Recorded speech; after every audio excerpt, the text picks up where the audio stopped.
বক্তব্য রাখবেন জনাব নুরুল হক নূর। আসসালামু আলাইকুম রহমতুল্লাহ। ইতিমধ্যেই অনেক জাতীয় নেতৃবৃন্দ বক্তব্য রেখেছেন, আরো অনেকে রাখবেন। সময় খুবই সংক্ষিপ্ত, খুব বিস্তারিত আলাপ করার সুযোগ নেই।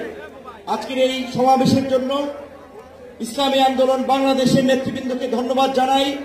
আমি গাড়ি থেকে আসার পথে দেখেছি মৎস্য ভবন, শাহবাগ, হাইকোর্ট মোড় সমস্ত জায়গায় লোকে লোকারণ্য, এই মাঠের বাইরেও।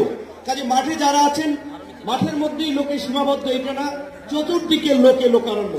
এরকম একটি সফল মহাসমাবেশ আয়োজনের জন্য ইসলামী আন্দোলন বাংলাদেশের সারা দেশের নেতৃবৃন্দকে গণ অধিকার পরিষদের পক্ষ থেকে অভিনন্দন এবং শুভেচ্ছা জানাই।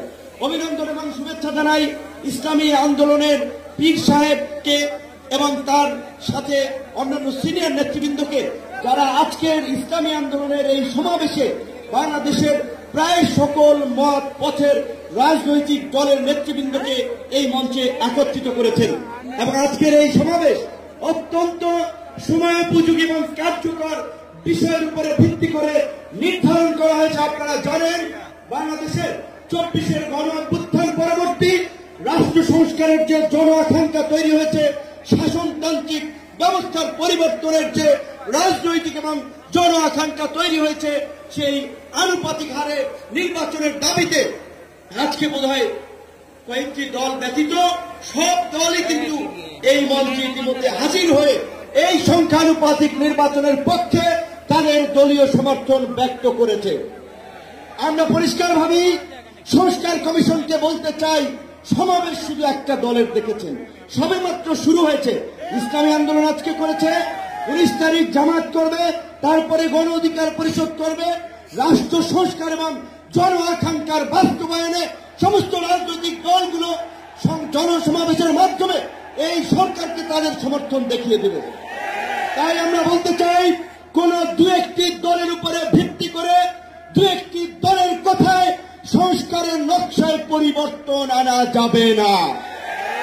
আমি সংস্কার কমিশনে বলেছিলাম, দেশ স্বাধীনের পরে ডক্টর কামাল হোসেনরা বলেছিল, আমাদের নেতা শেখ মুজিব, আমরা তো তাকে দেখে সংবিধান নির্মাণ করেছিলাম, রচনা করেছিলাম, তাকে এম্পাওয়ার করার জন্য।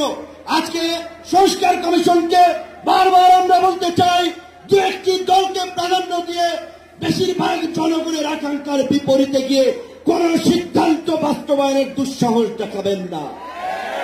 আনুপাতিক হারে নির্বাচন হলে সমস্যাটা কি? কোন সমস্যা নাই। প্রধানমন্ত্রীর মেয়াদ 10 বছরের বেশি না থাকলে সমস্যা কি? আমরা অত্যন্ত যৌক্তিকভাবে এই কথাগুলো দফায় দফায় আলোচনায় তুলে ধরছি, কিন্তু এটা পরিষ্কার, সংবিধান এই সংস্কার জাতীয় ঐক্যমত্য কমিশন কেন জানি দু একটি দলের প্রতি পক্ষপাতমূলক আচরণ করছে। যারা পীর সাহেব সহ জামাতের নেতৃবৃন্দ, তারাও বলছে, আমরাও বলছি। আজকে সারা বাংলাদেশের উপজেলা, পৌরসভা, সিটি কর্পোরেশনে স্থানীয় জনপ্রতিনিধি নাই।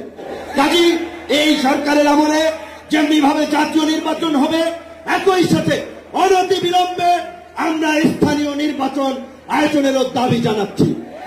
সবাই ভালো থাকবেন। আসসালামু আলাইকুম।